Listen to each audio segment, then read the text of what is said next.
नमस्कार। कक्षा 5 गणित विषय के इस कालांश में सभी छात्रों का स्वागत है। इसमें आज के इस कालांश में हम जनक के गांव का नज़रिया नक्शा किस प्रकार से हम नक्शा बनाते हैं और उनके स्थान का निर्धारण किस प्रकार से करते हैं। किसी को एड्रेस बताना हो या समझना हो तो किस प्रकार से कार्य करते हैं। तो यहाँ पर नक्शे के ऊपर राजकीय माध्यमिक विद्यालय बुद्ध नगर दिख रहा है और ये एक सड़क का संकेत है। यहाँ पर एक गांव के बीच में गोल चक्कर है जिससे सभी सड़कें आकर के मिल रही है। अटल सेवा केंद्र, पंचायत भवन, जनक का घर, क्योंकि जनक यहाँ पर रहता है और उसका घर इस गांव में है। किस जगह पर है, उसके दाईं और बाईं ओर किन के घर हैं, ये सब हम जानेंगे। यहाँ पर एक किराना स्टोर है, उसके पास एक अस्पताल है, एक मंदिर का भी छोटा सा संकेत दिया हुआ है। आंगनबाड़ी केंद्र है, कुआं है, जो मुख्य स्थान है उनको प्रदर्शित करना और उनके उत्तर किस प्रकार से देना।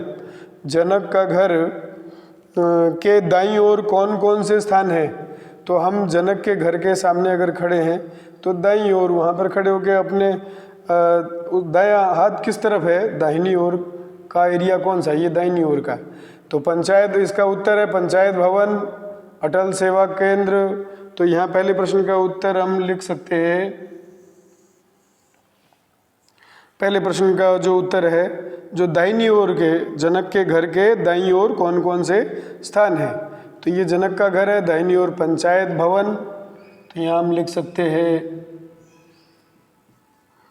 पंचायत भवन और अटल सेवा केंद्र, अटल सेवा केंद्र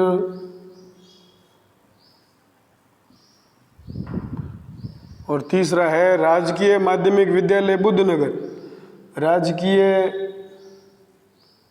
माध्यमिक विद्यालय बुद्ध नगर।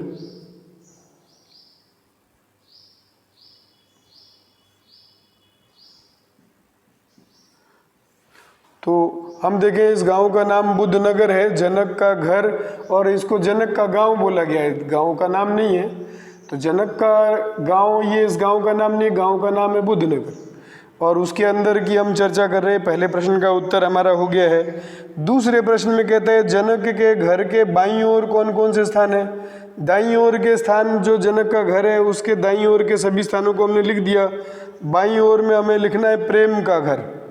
तो जनक के घर के बाईं ओर कौन कौन से स्थान है, प्रेम का घर। तो ये इस प्रश्न का प्रश्न नंबर 2 का उत्तर हो गया। ये जो तीसरा प्रश्न है ये पुस्तक में दिया हुआ नहीं है, ये हमने अपनी ओर से बनाया है। आप भी अपनी तरफ से 3, 4, 5 प्रकार के प्रश्न बना सकते हैं। अस्पताल के बाईं ओर क्या है, अब हम उस तरफ अस्पताल की ओर जाएं तो उसकी ओर मुंह करके खड़े हैं, तो दाहिनी ओर छोटू किराना स्टोर है, अस्पताल के दाईं ओर छोटू किराना स्टोर है, और अस्पताल के बाईं ओर मंदिर है, अस्पताल के बाईं ओर मंदिर है, अस्पताल के दाईं ओर छोटू किराना स्टोर है। इस प्रकार से हमने 2 प्रश्न और बनाए। इसी प्रकार से हम किसी प्रश्न को पूछ सकते हैं कि रूबीना का घर कहाँ है, तो हम कह सकते हैं कि रूबीना का घर कुएं के पास है। और अगला प्रश्न है आंगनबाड़ी कहाँ स्थित है, तो हम कह सकते हैं कि आंगनबाड़ी मंदिर के पास में स्थित है। इसी प्रकार से अस्पताल कहाँ पर स्थित है, इसके लिए भी हम कह सकते हैं कि मंदिर के पास स्थित है। दाईं ओर बाईं ओर भी बता सकते हैं, पास में स्थित भी बता सकते हैं। इस प्रकार से कुछ प्रश्नों को हम स्वयं बनाएंगे और हल करेंगे। तो यहाँ 3 प्रश्नों के उत्तर हमने दिए हैं, तो कुछ अन्य प्रश्न भी हम बनाएंगे। धन्यवाद।